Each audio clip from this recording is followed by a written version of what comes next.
Great. Yeah. So, Amy, I'll just let you introduce yourself a little bit. We're picking your brain about the strategizing for hiring at all our different stages. So, yeah, I'll just pass it over to you. And Rose, we can chime in and ask our own questions at any time. Awesome. So my name is Amy Rowland. I am a fractional talent acquisition partner, and my company's name is Varia Search. And we do a number of different things to help people with talent acquisition. And I can describe some of those. They include recruitment outsourcing and helping you set up processes and any special projects related to acquiring talent, which means hiring people. And I'm happy to jump in and give a little info, and then we can take questions after that. Does that make sense?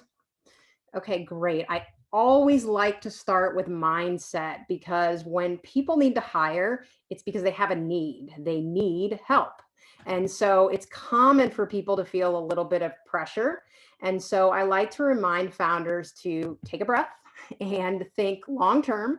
You want to get the right person in place for your company at the right stage. And so just, being calm, you will find that right person. That doesn't mean you need to take an unnecessarily long hiring process, but it means you need to have an effective and efficient hiring process and not do it out of panic. Out of panic, you will end up doing things like hiring your best friend's cousin because your best friend suggested it.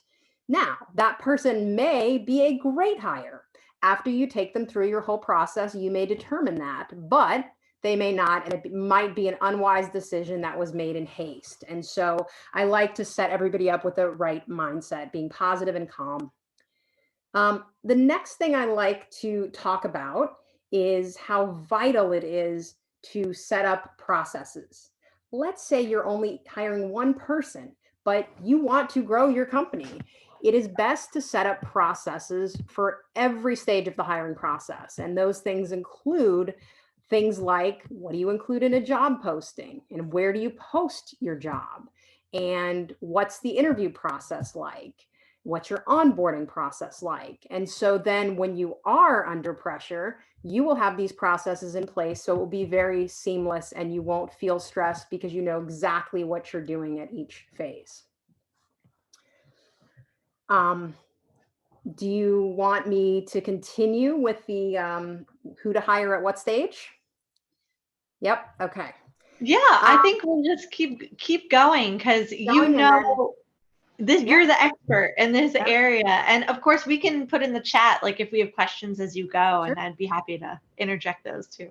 Okay, great. So another thing that's very important, as I mentioned, is hiring not just the right fit for your company, but the right fit where your startup is. And so what I mean by that is if you're just starting out and you put up your job posting and you get a resume from somebody, let's say from a Fortune 500 company who's got this great background, and you're like, oh my gosh, this is great. This person's interested in working for my company. And you hire that person, and it turns out that person is not what is needed at the stage you are. And so I'm going to go through the various stages and talk about the type of person. Of course, what role they're going to fill is going to depend on your own needs. But let's start off when you are, 1 to 50 employees.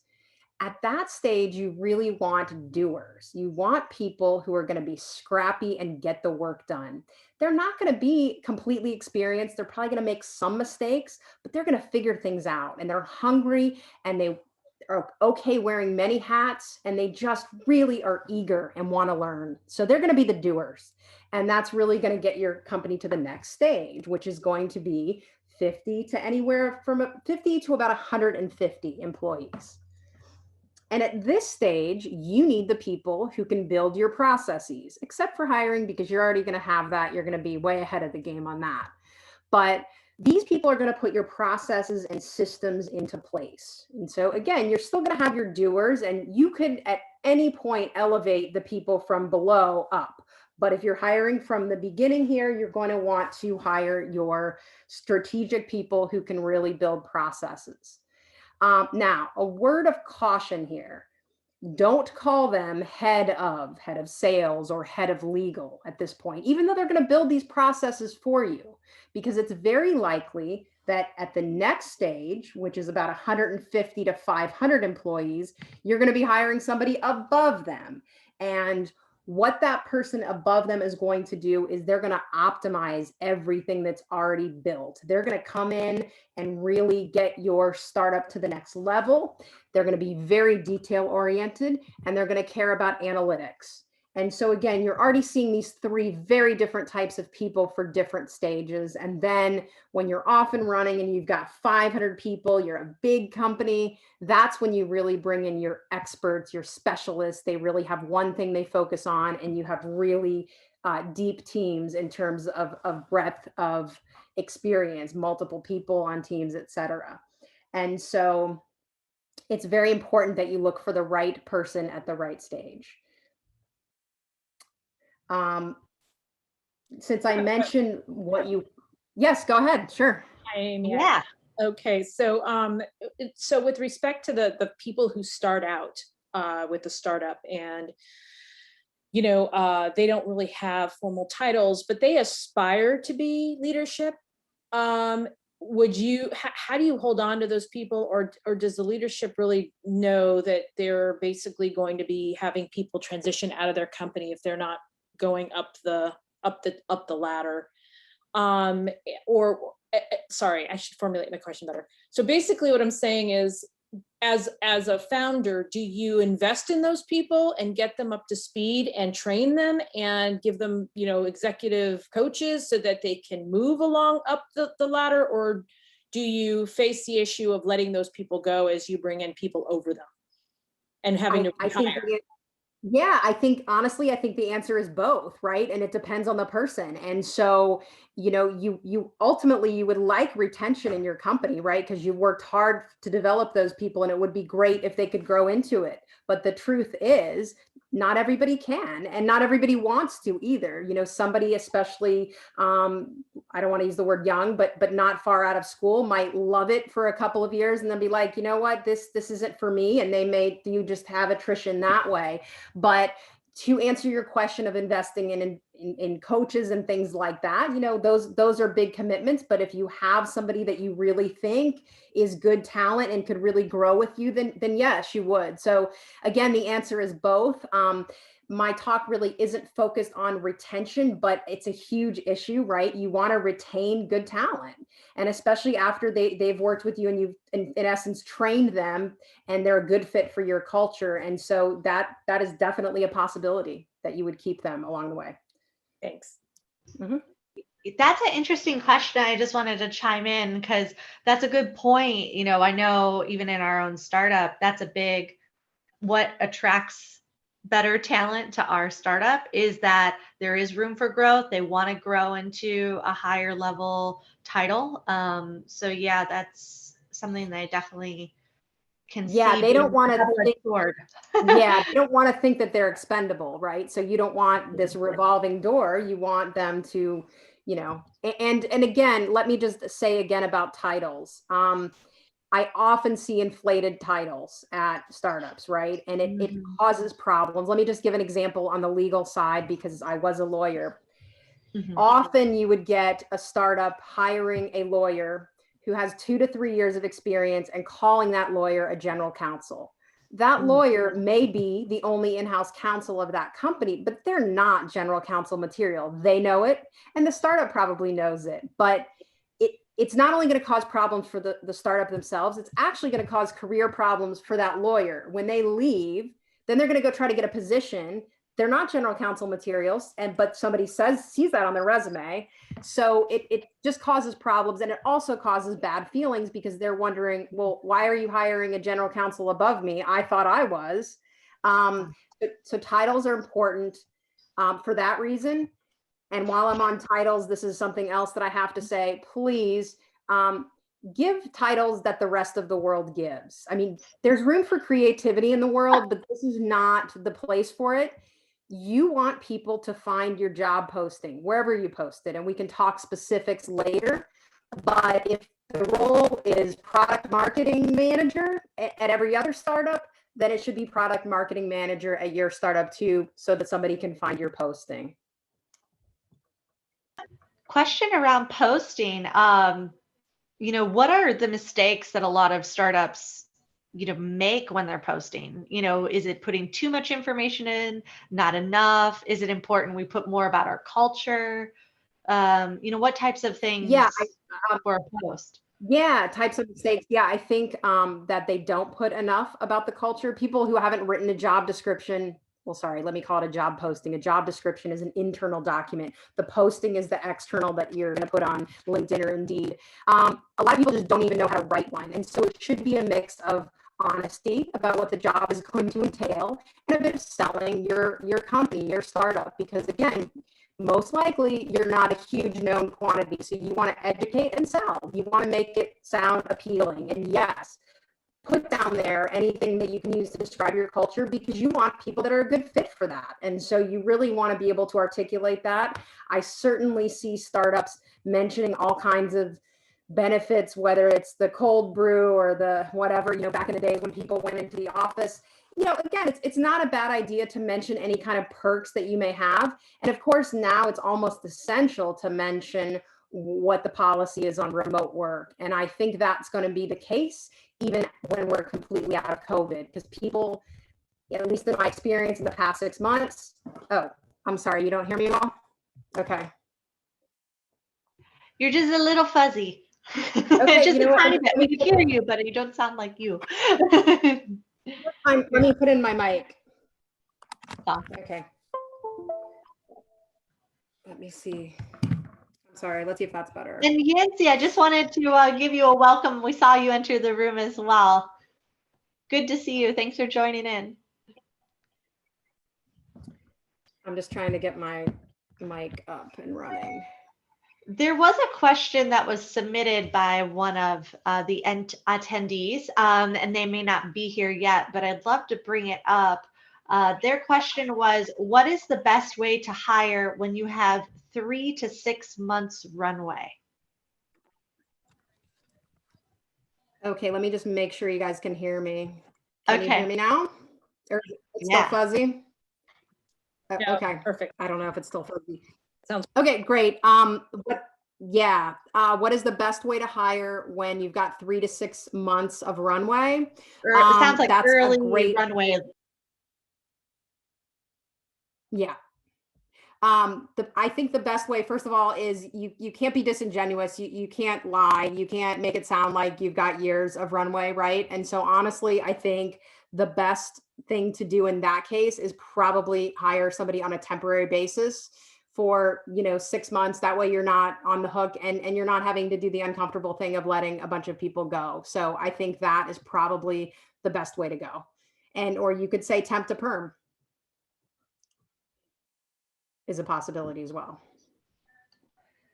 And one of the things, the other questions that came up was, how do you assess the fit with your company culture when you're hiring or interviewing? Okay, another great question. Well, the first piece of about what your company culture is, right? So what is it about your culture? And that goes, if you're in an office, what's the office like? What's the communication like between coworkers? Communication styles also, like, are people really direct or are they diplomatic? I mean, it's so expansive. And so when I work with clients, we sort of start with an expansive list, like list everything about the culture that you want to create, right? And then you need to be able to assess in an interview. And interviewing, it's tough. It's a skill. And so not only do you need to assess in an interview their experience, but you need to assess whether they're a good fit with culture. And a way to do that is to address it head on with certain kinds of questions, like, what does a successful company culture look like to you? How do you prefer to communicate with your coworkers? And how would your colleagues describe you? It's all this kind of thing that's really going to get at their work style, how they work best, and what kind of company they're looking for. I've interviewed people who are going to interview at a stable company, and I say, what are you looking for? And they're like, a fast changing, startup environment. And it's like, well, that is not going to be a good fit. And so sometimes the candidate just doesn't even really know what they've applied to, honestly. So And one thing that we adapted for some of our hiring, just to share as a fellow founder, was, what excites you about what we're doing here at the company? People seem to respond and feel less intimidated by that question. And then also what scares you. So that pulls out, we found, without leading, we don't want to lead them to negative things, but like what scares you. And those are the things that really give us a lot of insights. So that's kind of our technique we've been using recently, and it seems open-ended enough. That's a great, love it. Yeah, those are great questions. Excellent. And along those lines, let me just say, of course, it's not just what people are saying, and this goes with whatever your question is, it's how they're saying it. And what I do with my clients is I train them to be good interviewers so that when they're really listening, and it's how somebody says it, because anybody can practice saying something. Oh, I really want to work at a startup because I like a fast pace and I like this. And it's like, are you really listening to what they're saying to see if they're really genuine? What kind of body language are they giving off? Things like that. That's so interesting. That makes me want to learn some of those superpowers for sure.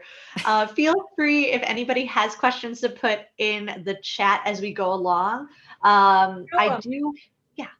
Oh, sorry. Really quick. Yeah, go for it. So, given the state of the market right now for good talent is hot, right? Or I don't even know how to describe it, but what would you say is one of the, or maybe the top 3 biggest incentives for bringing good people on that would show integrity about the company versus just kind of bribing or enticing them to come? But like, what are some like top 3 ideas that you would tell founders to implement that would be more of a long lasting and reflection of the company culture in order to gain and retain talent?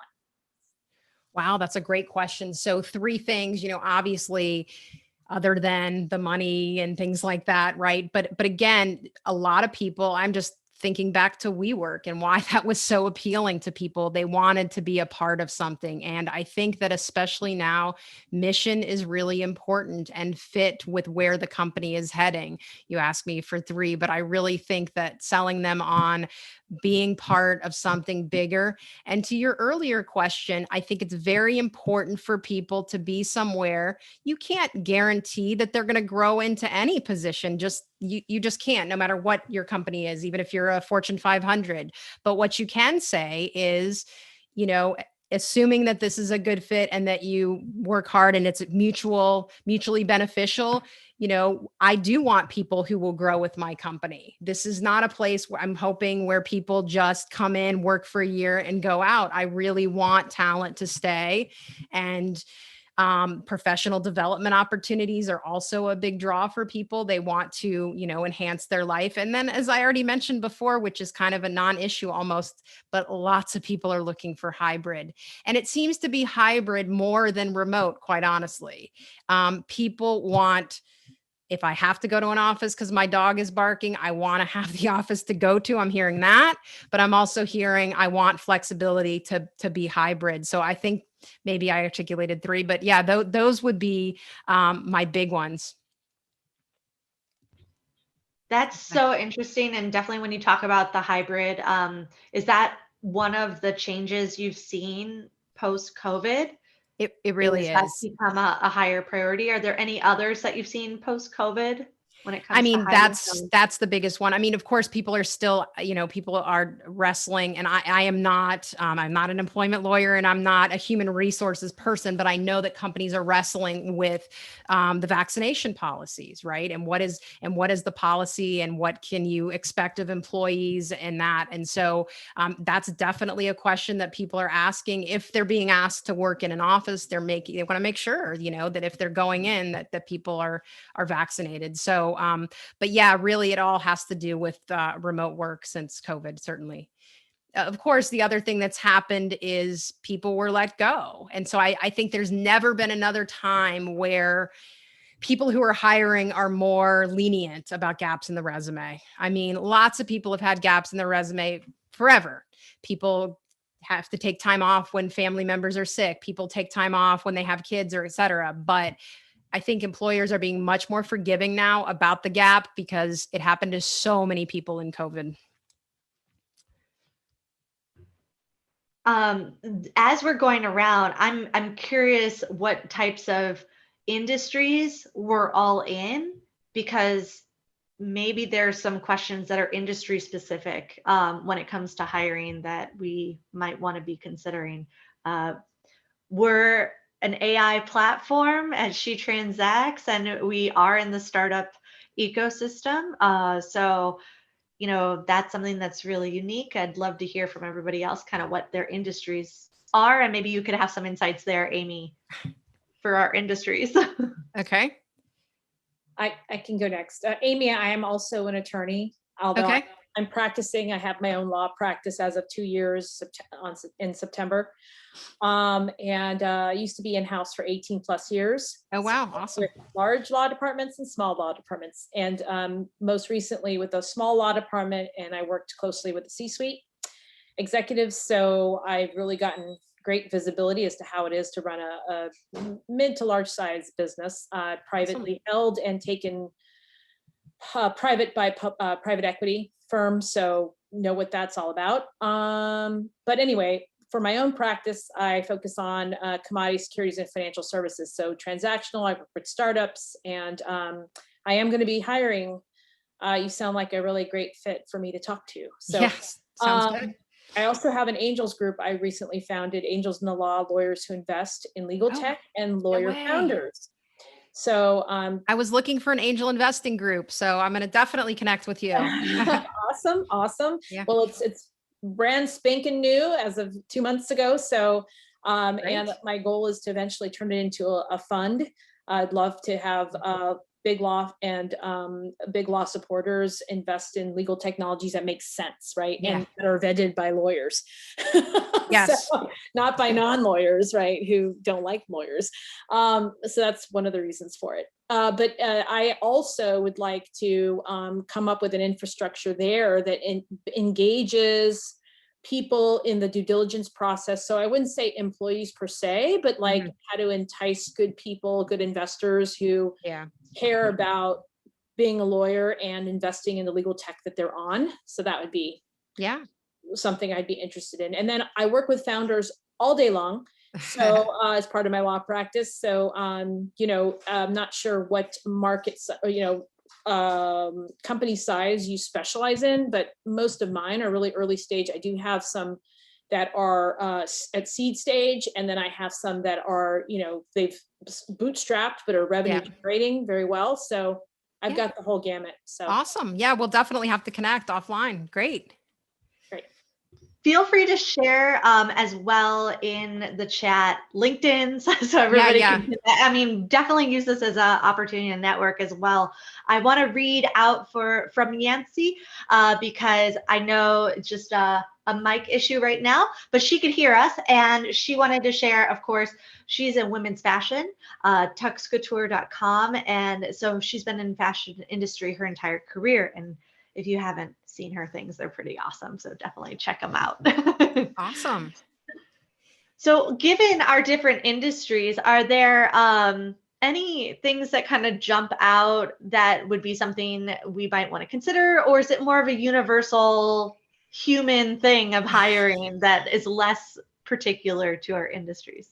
Well, I think when we talk about industry, I think what you need to consider when you're hiring is whether it's important that the person has industry experience, right? So if Yancey is going to hire somebody, is it important that that person have experience in the fashion industry? And so I think that's a personal decision, and it's also a decision based on the role. The role could be something that really doesn't even touch the fact that it's fashion, or it could be very involved. I'm thinking like marketing would be very involved. You would probably want somebody, but there might be something that doesn't touch upon it. So that's what I'll say about industry. But you ask whether things are universal, and yes and no. Like, for example, if you're going to be hiring a developer, there's going to be some type of coding test that you're going to want to do in the interview process that I'm certainly not going to give to a lawyer or my salespeople or, some of my other roles that I'm hiring. So I think that's, it depends on the role too.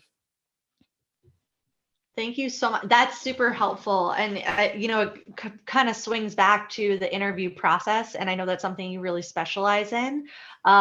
For companies at different stages, when should you be starting the interview process? I think from a lot of the founders that I talk to at She Transacts, they feel like, oh, I'm not there yet. When do you recommend they should be starting to develop a process and think about? Yeah, I mean, I think I say it's never too early, but I guess it really would be early. I mean, if you're going to be a sole founder for 2 years, it's, right, you don't need to develop the process. But if you're going to be hiring for real, hiring an employee, and even if it's a temp employee within the next 6 months to a year, you need to be thinking about that process. For example, I always recommend that multiple people be interviewers. And so if you're a solo founder, you might want to gather some people to help you. Who would you gather? Well, you could hire someone like me to do a first round, right? And you could get one of your advisors. And there should be a reason. So it should be somebody connected to your business in some way, but we all probably have, even if it's not a formal board, probably some advisors that would chip in and help do this. And the reason I say that is because I'm hoping that you're going to get at least 3 people to talk to each person that you're going to interview. I am not a fan of these long drawn out interview processes where you make people meet with 10 and 20 people and take so much time out of their life. You're not gaining anything by that. And I should have said this from the beginning, but your company's reputation is always on the line when you're interviewing. And think about it. Let's say I have a job posting and I'm going to interview 25 people. 24 of them aren't going to get an offer. And so those 24 people now have a vision of your company. And is it, oh my God, this interview process was so disjointed and they made me meet with 10 people and it took them forever to make a decision. And how can they run a company? You want to be projecting an image of professionalism and that you know what you're doing.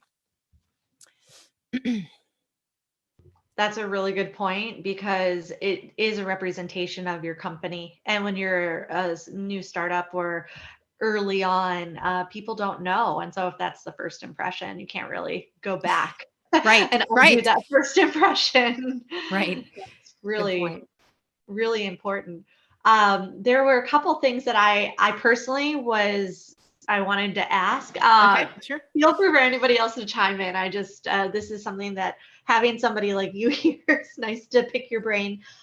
In terms of really the founders going through different stages, I see a very high turnover in startups. And I know you're not talking about retention specifically today, but what are the things that are the red flags that we could be looking for to avoid a high turnover? Is it hiring slow, fire fast? Like, what are the just kind of general strategies? Yeah, honestly, what you said is what we say in the industry, hire slow, fire fast, which means, again, it doesn't mean 10 rounds of interviews. It honestly, in my opinion, the word slow isn't even the right word. It's be methodical. It's like I said, really, if you're a good judge of people, that's awesome. If you're not, and you're not going to catch the red flags, then it does make sense to pay somebody like me or a talent acquisition person to do those first rounds. And we may catch some red flags. And then, so hiring is so important. I think that it really is related to retention because a lot of times people, again, they feel pressured and they want to make it work. And it's like, oh, they said that in the interview, but I don't think they really meant that, or it'll be fine. It'll be a fit. And then it's a terrible fit. And then firing is hard. And so on the retention side, that first month is key. And so with your onboarding process, what you don't want to do is sort of have somebody start and leave them alone for 30 days. And then it's like, uh-oh, you want to nip it in the bud quickly. It's much better to fire quickly than let it go on for a year or so. But I really think that most retention problems relate back to not hiring well. That leads me to thinking about, now you're thinking about the retention and getting to know people. And I know with bringing on your early advisors, it's a similar getting to know of the advisor and making sure it's a good fit culturally, personally. There's a lot of parallels to the hiring there, even though one might be hiring with equity and the other might be hiring with an employment contract or temp contract. How how can we as founders do a better job when it comes to expanding our network for hiring? Hiring more people that don't look like us, that have varied backgrounds. I do see a tendency for a lot of founders to ask fellow founders for who they know, and it tends to again get into this small like nepotism a little bit. It's just who they know in their network. How do we break that in terms of diversity and equity and inclusion? I feel like it's a challenge for a founder because we have limited time, we have limited resources and runway, and a limited network. We're trying to do all these things at one time. So how do we do a better job, or what ways can we access more diversity in terms of who I we're mean, hiring? it's a huge question. So you touched on a lot of things. First of all, I have read so many articles in the space that say, I don't know what percentage, but a huge percentage of people get their 1 to 50 employees by just referrals. And I'm not joking. Like, so and so's friend needs a job. Oh, they can do that. They're going to be great for your startup. It's easy, it's fast, it helps you, but it's not going to lead to that retention. And to your point, it's not going to lead to the diversity that you want. Referrals are great. And I invite everybody to have a formal referral program once your startup really grows. However, it leads to the issues that you just mentioned. So how can you expand your network? Well, it's hard because you're going to only founders events. And so again, if a person, let's say you are hiring a big position and you were to work with a recruiter, you would tell the recruiter sort of what you're looking for in terms of diversity. Well, I have a bunch of this type of person on my staff, or I want more females, or I want more. And when I say this type of person, I mean personality wise, I mean diversity in every sense of the word. So it's a tough thing because you want somebody who fits with your company culture, but you don't want everybody to be exactly the same. And so it's really fine tuning that search. And again, you pointed it out, it takes time. And you may need to talk to 50, you may need to do 50 first round interviews to find that one person that fits everything you're looking for. That's I think a really big challenge, and we almost realize it too late when we look at our table of the team and we're like, oh, look at that. That happened easily, or unintentionally. So I think being mindful of that is a really powerful reminder. And I don't want to sound like so salesy, like I'm selling my process, but the fact is, you're not alone with, if 1 to 50 are usually hired this way. But if you want to break that, then you have to sort of break out of your own network in some way and find candidates another way. And there's a real asset there, an opportunity, I think, in terms of like what you're saying, to attract better talent. If that is important to your mission, I know She Transacts companies are very mission driven, and everything is really around the principles of the humanity, empathy, and responsibility. So we're trying to think about these things very early on. And so if it is important to your mission, and mission attracts more talent, it's better to take it slow and start early, it sounds like. And when you come across talent, maybe hire before you need it. I know it sounds counterintuitive, Maybe, but if it's something, oh my gosh, like this is just an amazing human being that we want to work with. exactly. Do you recommend finding a way to get them in now? Well, I have found that human. I have a statistic to share with you, which is, if you miss out on a good hire, you lose like $30,000 or maybe more. If you make a bad hire, your company loses approximately $15,000. And so losing out on the good hire actually loses your company more money. These are statistics from the Society of Human Resources Management that came out like a couple of weeks ago. So to your point, maybe it is a good investment to really hire that good fit, maybe a few months sooner than you thought you needed that person, because you don't want to miss out. And it is a hot market, as Rose said. It's a really hot market right now. That's really interesting, because we hear from both sides. We're always very conscious, especially if we're raising or we're about to raise. We want to be very fiscally responsible. We want to have certain profit. We want to have certain traction and growth. So to be able to quantify that is actually very helpful in justifying why we brought someone on maybe Yeah. before the end of our round, because I hear those conversations going on in our circles. And if there's more data that we can support that this is a very strategic idea, I love Right. that. I'm taking that to the group, and I will share the video with them so they can hear that as well. Because I Right. think we all know when you really connect with an amazing Yeah. human that you want as part of the team. Right. Let's And see. I know there's Yancey, I know you're online too. I just want to make sure you are feeling comfortable if you want to ask any questions while we have Amy here. In the last like 15, 20 minutes, are there things, Amy, that we haven't covered that you wanted to dive into? Definitely feel free. I'm loving all the info. So Yeah, I mean, I'll just say, where to find, because you mentioned it, where to find candidates, right? Obviously, word of mouth. There are basically three ways to find candidates. They find you because you put up a posting, and there are plenty of places to post, but the top ones usually are still like LinkedIn. You post a job there, and Indeed, and then there are specific industry ones. Rose and I probably know several for law. But Angel List is also a good one. So there are lots of them, and the prices vary depending on the post, but everybody's going to want to put up a job posting. And then, of course, referrals. And referrals work best when you tell people, when you can articulate what you're looking for. And so what your culture is like, what type of person you're looking for in terms of personality and skill set and all that, be able to articulate it, referrals. And the third way is working with a recruiting firm. So recruiting agency. And I just wanted to say how those work, because as a founder, you probably are going to start getting emails from recruiting firms saying, I can help you find people. And they usually work by a percentage of the salary. And so that's a little bit different model than I work on my fractional talent acquisition, but they would work a percentage of the first year salary, and they're going to go find candidates who may not be looking. And, let's say you were saying you really wanted to find somebody really good and you had a really specific profile you were looking for. They'll start calling and emailing people who aren't in the market, who aren't going to see your ads, and they'll try to convince them to, come to your startup. It's also helpful if, as you're growing, you really want to sort of poach from a competitor. You can't make that call, but a recruiter could call for you.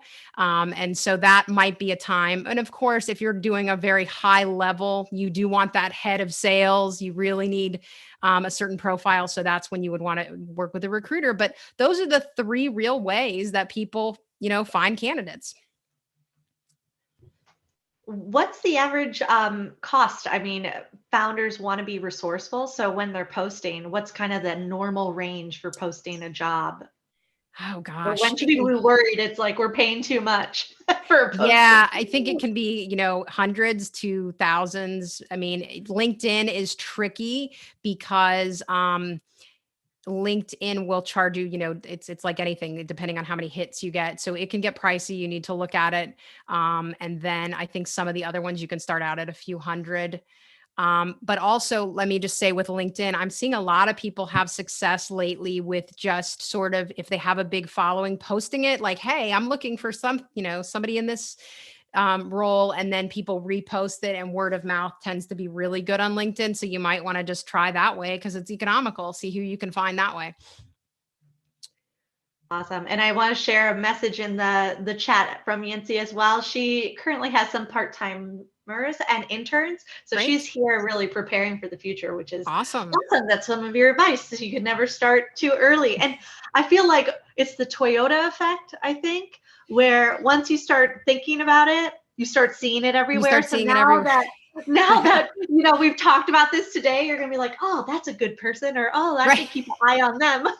Right, exactly. I feel like this might be a Toyota effect Yeah, from here today too. that's right. There's there's a lot of different areas of ways that we can all connect. So definitely feel free to share the LinkedIn's. I know I mentioned it earlier, Okay. but I definitely want to maximize everybody being able to connect. And are there any questions as we're here for Amy, or even on She Transacts and what we're doing? We've grown so much in the last year. So while everybody's here, I'm happy to also share a little bit at the end. Yeah, Yeah, I'd love to hear more about She Transacts. I absolutely. actually tried to reach out to you, Alexis, but I think you missed a meeting. And then also, Amy, I'd love to know how you left the law and turned to consulting. You're very good at what you do, I could tell. So I just love to hear your stories, both of you. I'll jump in, and then I want to hear much more about She Transacts.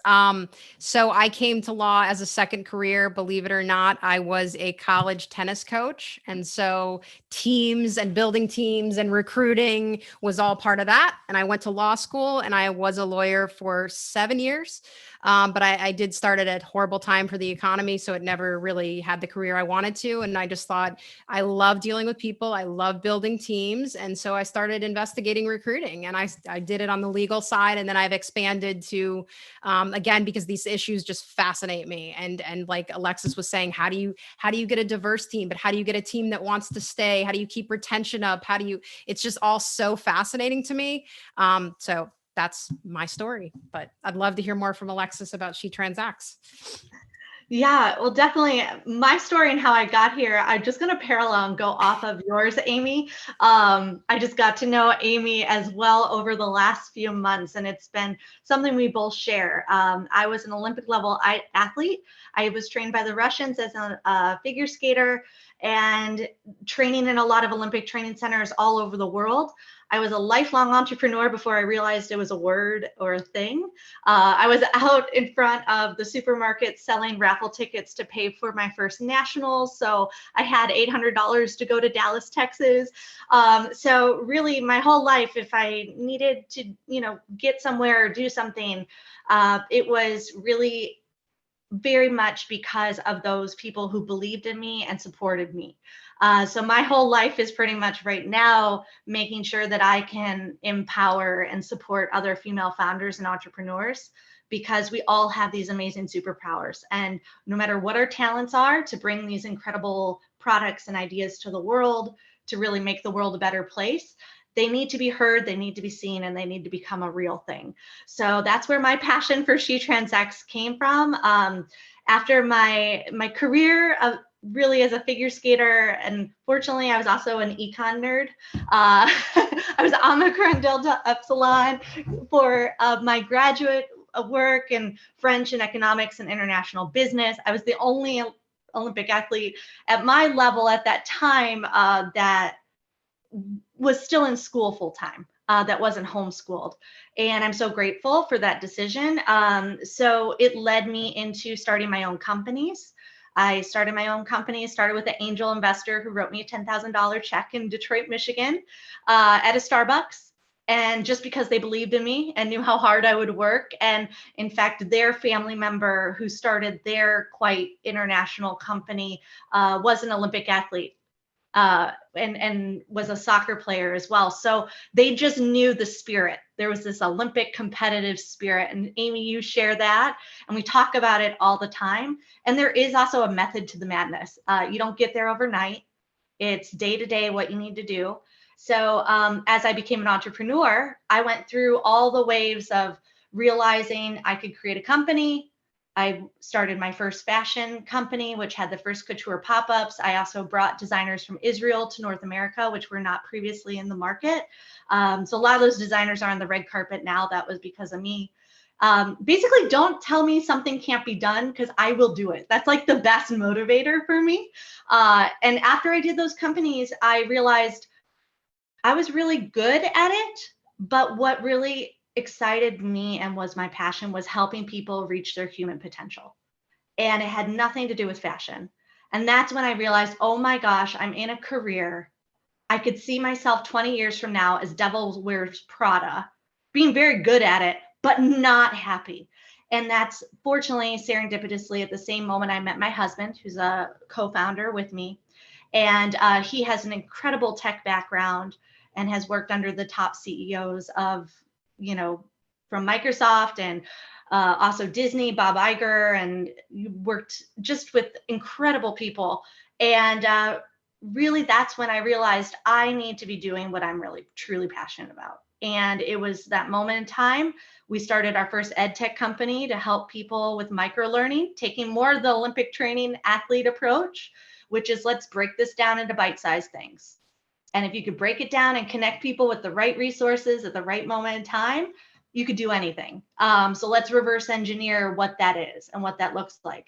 And when I raised for the first time as a female tech founder, I had an extremely difficult time. I'm a figure skater. I had a very out of the box background. And when I pitched, I was in the Seattle area at the time. I went through some really devastating pitch experiences with angel groups and being a woman and being told, we'll fund you if your husband's the CEO. Told, all these different things. And it really was difficult. It was the first time in my life being a woman was not an asset. Being a woman in collegiate sports is an asset. You get scholarships for it. Being a woman as an Olympic athlete, especially in figure skating, totally great. Being in the fashion industry as a woman, not really the same issues there. So it was really a hard awakening for me. And that's when I think the combination of my two passions came together. And I was like, we need to find a better way to fundraise. We need to create an environment that's cooperative and supportive, like an Olympic Training Center, where you bring together amazing experts like you, Amy, and you bring together the founders. And it needs to be for that, just like an athlete first. Everybody's there to make these seeds grow, as opposed to the Shark Tank gladiator approach and winner takes all mentality. And that's really what I set out to do. From all the difficult things, I just wanted to find a platform that did it. And I searched and searched and searched over the last 2 years, and we ended up just realizing we have to create it. And with COVID, there was no better time to create something, because if it could help female founders, we knew then it was a platform that could help underserved founders globally. So right now, we came out of stealth mode about a month and a half ago, and Amy, I connected with you right away. And thank goodness we're out now. We're just starting to raise our pre-seed. We did everything bootstrapped, everything organic. We tested the market. We worked with all the people to build it and create it. And now we've reverse engineered the whole investing process. You start with due diligence at She Transacts. We use that as a learning tool for the founders so they can see their blind spots, because they don't know what they don't know, and then have a safe place to fail and to collaborate. And also accelerate their traction faster by having these safe circles that they have accountability with each week. And we have our first circle that's gone through it. They've gone through their due diligence. They've been working with the advisors, and now they're raising. So it's actually happening, which is exciting. And our platform is designed to be founders first, but it ends up being better for everybody in the ecosystem. The investors are happier, and we're connecting with the partners at the right moment in time. So it's been a long journey. That's the long story, but definitely wanted to just relate it to Amy and how grateful we are to have you here. And, right now we're ready to connect with angel groups. So Rose, I'd love to talk with you. We have a white label, so you can have your own investor circle on our platform, and we can start connecting with all the great ideas that are coming on. I know I said a lot. Wow. That's awesome. That's fantastic. I love your spirit. I think who else? Not Yancey. Is it Yancey Fugel? Is that the name of the brand, or is that the guest's name? Because I tried looking you up, Yancey, and it looked like you were actually a company. So Maybe both. Yeah, I don't know. It's weird. I hope I was able to find her. It's a her, right? I'm not even sure if it's a she. Yes, it is. Let me see here. Awesome. No, I was going to say, Alexis, first of all, I appreciate your energy, and you could the energy penetrated through the LinkedIn posts, right? So they're like, reach out to me, Rose. So I'm like, reach out to Alexis. So that's how much energy you have out there. But yeah, no, I'm so my angel group is not exclusively for female investors, but it's really the legal tech space and lawyer founders who we support. But interestingly enough, because I am a female founder of an angel group, females are more comfortable stepping up and saying, hey, I'm interested in being an angel investor. I want, and they're more trusting in that they come to me and say, I don't know the first thing about angel investing, right? I'm high net worth and I love buying expensive shoes and purses, but boy, I really love to use that money towards really unique business ideas in the legal tech space, or where there's lawyer founders, and diversify my portfolio. So so that's kind of my story, but I would love to talk to you, Alexis, also about how we can collaborate and how that all works. We have our white label, so you could, whatever your mission or your thesis is, it doesn't have to be female founders. She Transacts was actually the first white label of our platform. So we were our first customer. That was my passion because I lived through the trenches and the pain of it, but definitely happy to share with you more because that now that we're out of stealth mode, I'm able to share the platform, which is for whatever your investment thesis is. So happy to connect. Perfect. Yeah. And I wanted to share Yancey. Yes. So now her biz is Tux Couture, but definitely her made to order measures for the tuxedos are amazing. And definitely she had a name brand for many, many years. So you're probably finding her. That's cool.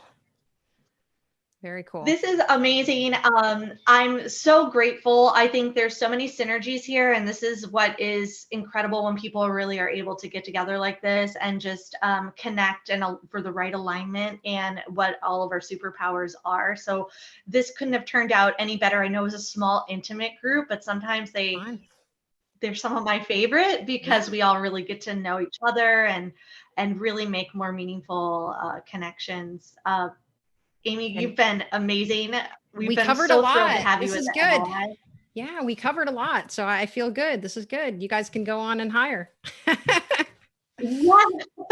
Well, we will check in with you. And just to talk about how you're going to be connecting through the platform for the founders that weren't able to come today, there was a very large event. So some of the founders said, please share the recording. So This is to you, to the founders who we're sharing the recording with. When you log into your app and you're going through your questions, when you have those life events of your startup, so when you're getting funding or you're about to, Amy has created some amazing information and packets. So based on the answers you give to your questions under your Iggy tab, then if the answers are relevant, Amy's information will be popping up on the resources. So all those resources are custom to you and what you're working on, but you can always reach out to Amy and we will share her website, her link at any time. And we hope to have you back again. This was really, really fun. Awesome. Thank you. This was so much fun and I enjoyed meeting everybody. Is there any last minute questions before we hop off, or how is everybody on all the things Amy related? We're good. I see thumbs up. Well, thank you guys so much for joining. Enjoy the rest of your evenings wherever you may be. Be well, stay healthy, and we look forward to seeing you at the next event. So we'll connect on LinkedIn soon. Thank you guys for joining us tonight. Thank you. Bye. Take care. Bye.